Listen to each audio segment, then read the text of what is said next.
raportimet edhe adresimet nga prindrit, qoftë edhe nëpërmes të letrave formale në Ministritë të Arsimit në lidhje me organizimin e mësimit tërditor kanë qenë të shumta.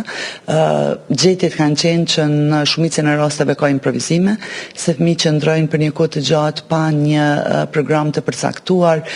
pa një kujdesje që ju takon, zakonisht mbahen në klasa gjatë tërë kohës pa aktivitete jashtëkurrikulare dhe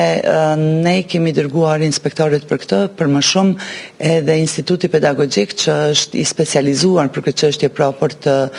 shqyrtuar në aspekt pedagogjik edhe të studiojë në mënyrë shkencore se si po shkon implementimi i këtij procesi, ka hasur në vështirësi gjithsesi komuna që prej vitit 2024 ka pamundësu që instituti të realizoj këto studime, i ka shtyr deri pas përfundimit të zgjedhjeve, por në bazë të raportimeve edhe të psikologëve shkollor, por edhe pastaj kur kanë filluar vizitat nga instituti, gjetjet janë në mjaft raste shqetësuese, jo të kënaqshme, edhe është e qartë edhe të gjitha të dhënat tregojnë që organizimi i mësimit tërditor duhet të bëhet, por duhet të riorganizohet me aktivitete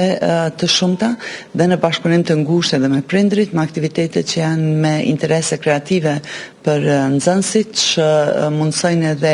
lëvizshmërinë e tyre, pra jo një qëndrim me i gjatë në shkollë, por një qëndrim me aktivitete të shumta që ndihmojnë zhvillimin e fëmijëve. Për më shumë edhe gjetjet e OECD-s kanë treguar që qëndrimi për kohë më të gjatë në shkollë i nxënësve nuk çon detyrimisht ose nuk mundson rezultatet më të larta, por është mënyra se si zhvillohet mësimi, bashkëbisedimi me nxënës, përshtatja e plan programit për nxënës në raste të caktuara edhe individuale dhe organizimi i aktiviteteve të cilat zhvillojnë të menduarit kritike dhe shkatësitë e nxënësve në të gjitha kompetencat e tyre.